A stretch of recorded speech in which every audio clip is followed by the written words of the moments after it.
জয়গুরু। অজ্ঞানতিরান্বেষ্য জ্ঞানাঞ্জন শলাকয়া চক্ষুরোন্মিলিতাঞ্জন তস্मै শ্রী গুরবে নমঃ। আছি এই মহতি সৎসঙ্গে সমাগত শ্রী ঠাকুরের কর্মীবৃন্দ, ইষ্টপ্রাণ দাদারা এবং ইষ্টপ্রাণা মায়েরা, সবাইকে আমার প্রীতি শুভেচ্ছা এবং জয়গুরু জ্ঞাপন করছি। অত্র এলাকাবাসী সৎসঙ্গী বৃন্দ সবাই মিলে শ্রী ঠাকুরের এই সুন্দর একটা অনুষ্ঠান নাম সংকীর্তন এবং সৎসঙ্গের আয়োজন করেছেন। এত সুন্দর করে ঠাকুরের আসন সজ্জিত করেছেন, তাদের ভক্তি ঢেলে দিয়ে এই যে ব্যবস্থাপনা করেছেন, সত্যি আমি প্রত্যেকের জন্য কাছে দূরে যারা রয়েছেন পরম দয়ালুর চরণে সবার সর্বাঙ্গীন মঙ্গল প্রার্থনা করছি। ভক্তজনদের উপস্থিতিতে একটা দিব্য ভাবের সৃষ্টি হয়েছে। এতক্ষণ আমরা প্রার্থনা, পাঠ, কীর্তন এবং ইষ্ট প্রসঙ্গের মধ্য দিয়ে একটা দিব্য ভাবে উদ্দীপ্ত হয়েছি। প্রত্যেকের চোখে মুখে তার প্রকাশ।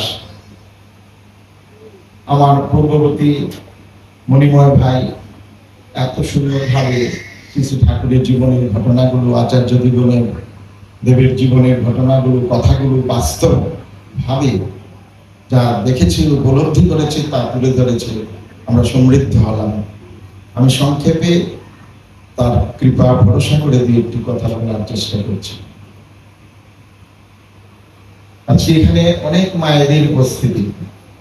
লক্ষ্মী মায়েরা এতক্ষণ এত সুন্দর শান্তভাবে বাচ্চাদের নিয়েও বসে রয়েছেন।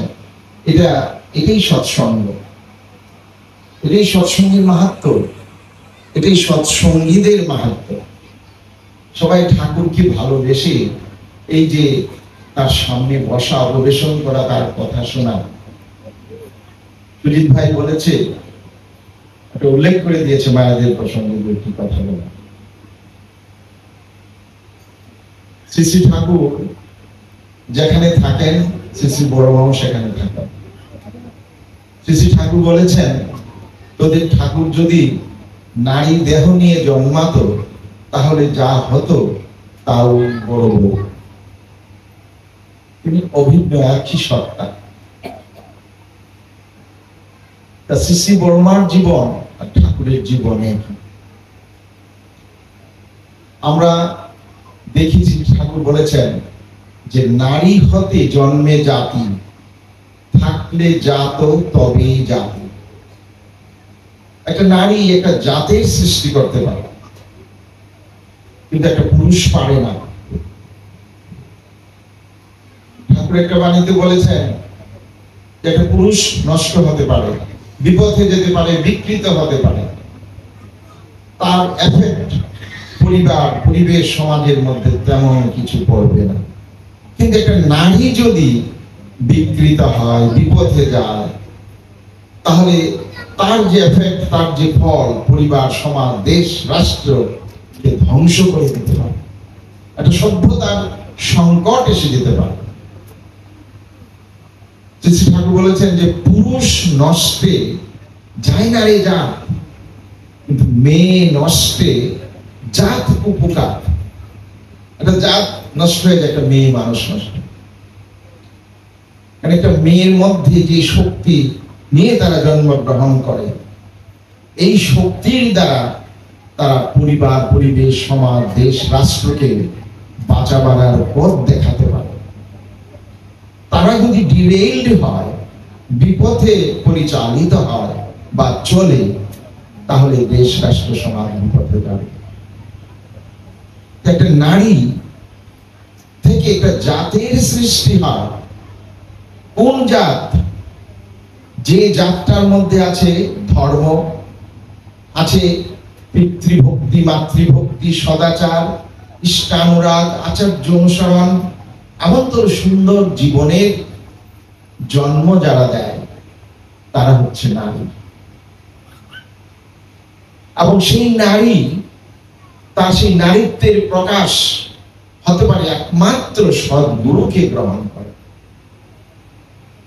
পুরুষোত্তমকে গ্রহণ করেই একটা নারীর নারীত্বের প্রকাশ ঘটে, সে আদর্শ নারী হয়ে ওঠে।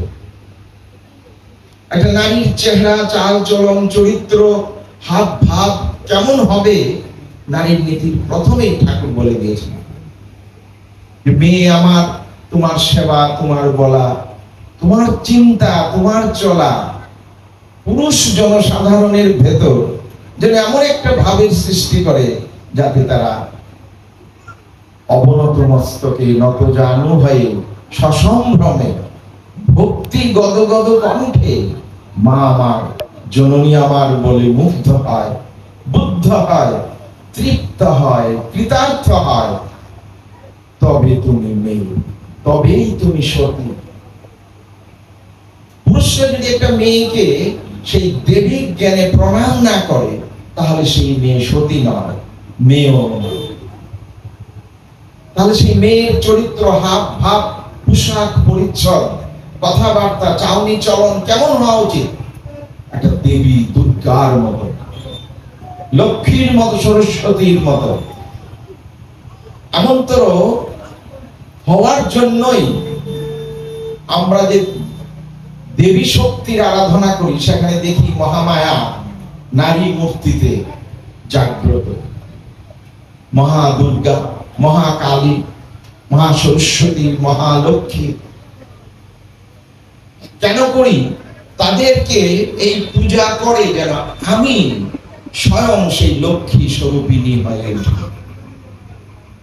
আমার মধ্যে সেই গুণগুলি জাগ্রত হয়। এমনতর মেয়ে যে ঘরে থাকে, যে পরিবেশে থাকে, সেটা একটা দেব পরিবার, দেব পরিবেশ সৃষ্টি হয়। ঠাকুর এই জন্য বলেছেন, আমি তেমনতর নারী চাই যারা এমন একটা সুন্দর সুন্দর জাতির সৃষ্টি করে। সেই নারীদের সেই প্রজ্ঞা, সেই জ্ঞান, সেই ভক্তির প্রয়োজন, সেটা কোথায় পাবে? একমাত্র সদ্গুরুর কাছে। সদ্গুরুর কাছে না গেলে সেই জ্ঞান, সেই ভক্তি লাভ হয় না।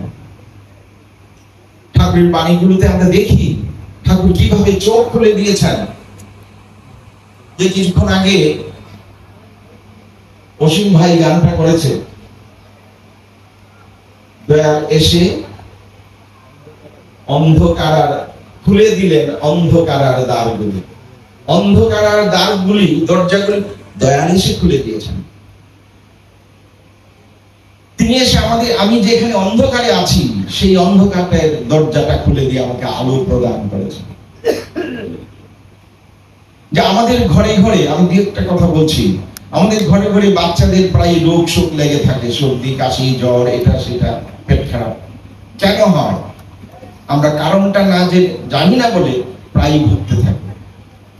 তো শ্রী শ্রী ঠাকুর বলেছেন যে হরদম রোগ লেগেই থাকে, দেখ আগে তুই ছেলের মাকে, নিশ্চয় বেকুব অজান বেটি, আচার বুদ্ধি নয় গো খাটি, ধারে না বিধি নিষেধের ধার, স্বভাব খানা এমনই তার, তাই তো এমন রোগ বালাই, শুধরানো ছাড়া উপায় নাই। মেয়েদের সদাচার না থাকার জন্য শিকনি ঝেড়ে ধয় না হাত, বক্ষ বেধির হয় উৎপাত, নাকে মুখে আঙ্গুল দিলে অমনি তাহা ধুতে হয়, নইলে কুটির রোগের হাতে নষ্ট মানুষ হই হয়। সদাচারীর অভাবের জন্য এই রোগ জীবাণু ছড়াতে থাকে। এই সদাচার গুলো প্রত্যেকের পালন করা উচিত, পুরুষ এবং নারী প্রত্যেকের, না হলে প্রত্যেকে ভুগতে হয়, একের থেকে অপরে সংক্রামিত হয়। আজকে সৎসঙ্গে এসে যুক্ত হয়ে যারা ইষ্টভৃতি করে, যারা দুইবেলা প্রার্থনা করে, ঠাকুরের বাণীগুলো অধ্যয়ন করে, তারা সদাচার পালন করে পরিচ্ছন্ন জীবনের অধিকারী হচ্ছে, শুদ্ধ সাত্বিক আহারে অভ্যস্ত হচ্ছে, তাদের জীবন সুন্দর হচ্ছে, পরিবার সুন্দর হচ্ছে। ঠাকুরের কাছে গিয়ে এক মা বলছেন, ঠাকুর আমি আমার স্বামীকে খুব কটু কথা বলেছি, কিন্তু এখন আমার খুব কষ্ট হচ্ছে, আমি কি করি? বলি কেন বললি? বলে যে আমার স্বামী অসুস্থ থাকে প্রায়ই, আর ছেলে পুলেদের নিয়ে অনেক রান্না বান্না খাওয়া দাওয়া করতে থাকি, আমার মেজাজটা খিটখিটে হয়ে থাকে। তাই আমি একসময় সামলাতে না পেরে এই অসুস্থ স্বামীকে আমি অনেক বাজে কথা বলেছি। এখন বুঝতে পারছি কথাটা বলা ঠিক হয়নি, কিন্তু আমি কি করব ঠাকুর, মাথাটা ঠিক থাকে না। এমনিতে সংসারের অভাব, তার মধ্যে ছেলে পুলের যন্ত্রণা, আর স্বামী অসুস্থ। ঠাকুর বললেন, শোন মনি, তুই যদি ওরকম করিস, মাথা গরম করিস, তোর তো স্বামীকে হারাতে হবে। ছেলে পুলেকে নিয়ে আছিস, তুই স্বামীর সঙ্গে ভালো ব্যবহার করবি, ভালো করে কথা বলবি। তুই যা বাড়িতে গিয়ে স্বামীর কাছে ক্ষমা চা, ক্ষমা চেয়ে স্বামীকে মিষ্টি মধুর কথা বল, স্বামীর সঙ্গে এমন ব্যবহার কর স্বামী যেন বলে আমি এমন স্ত্রী ছেড়ে মরতে চাই না, এমন স্ত্রী ছেড়ে আমি যেতে চাই না, আমি এখানে থেকে স্বর্গ অনুভব করি। তোর সঙ্গ, তোর কথা, তোর ব্যবহার পেয়ে যেন স্বামীর মনে এমন ভাবের উদয় হয়, দেখবি তার রোগ শোক কোথায় পালিয়ে গেছে, তোর ভালোবাসা, তোর প্রেমে। আজ্ঞে ঠাকুর বলে ঠাকুরকে প্রণাম করে গিয়ে ঘরে গিয়ে তাই করেছে। স্বামীর মন আনন্দে উদ্দীপ্ত হয়ে উঠেছে। ঠাকুর বলছেন, এক লহমার ব্যাপার কথা, চিন্তা, কর্ম, আলোচনা, ছুটেই নিয়ে পিছু পিছু দূরদৃষ্টির কি লাঞ্ছনা। আরেকবার একটা মা ঠাকুরের কাছে গিয়ে বলছেন যে ঠাকুর, আমি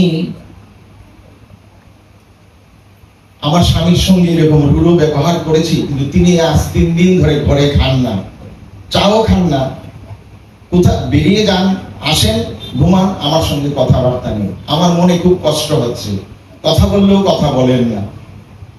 ঠাকুর তুক শিখিয়ে দিলেন, বলে শোন মনি, তুই ঘরে গিয়ে স্বামীকে প্রণাম করে বলবি, দেখো আমি রাগের মাথায় তোমাকে কটু কথা বলেছি, আমার এটা বলা উচিত হয়নি, আমি জন্মে জন্মে যেন তোমার মতো স্বামী পাই, আর তোমার মতো স্বামীর সেবা করে আমার জীবন আমি ধন্য করতে পারি। তুমি আমাকে আশীর্বাদ করো, আমি তোমাকে ছেড়ে থাকতে পারবো না। স্বামী অফিস থেকে আসার পরে কথা বলতেই স্বামী বলছেন, আচ্ছা আচ্ছা অনেক কথা হয়েছে, আগে যাও আমার জন্য চা চিড়ে ভাজা করে আনো, আমার ভীষণ খিদে পেয়েছে। সব শেষ হয়ে গেছে, একটা মধুর সম্পর্ক সৃষ্টি হয়েছে। যে ঠাকুর হচ্ছেন সেই সিমেন্ট আমাদের মধ্যে সেই শুভ চেতনার জাগরণ ঘটিয়ে দেয়। এই জন্যই দীক্ষা গ্রহণ করা, যজন যাজন ইষ্টভৃতি করা, বাস্তবভাবে তার সেবা করা।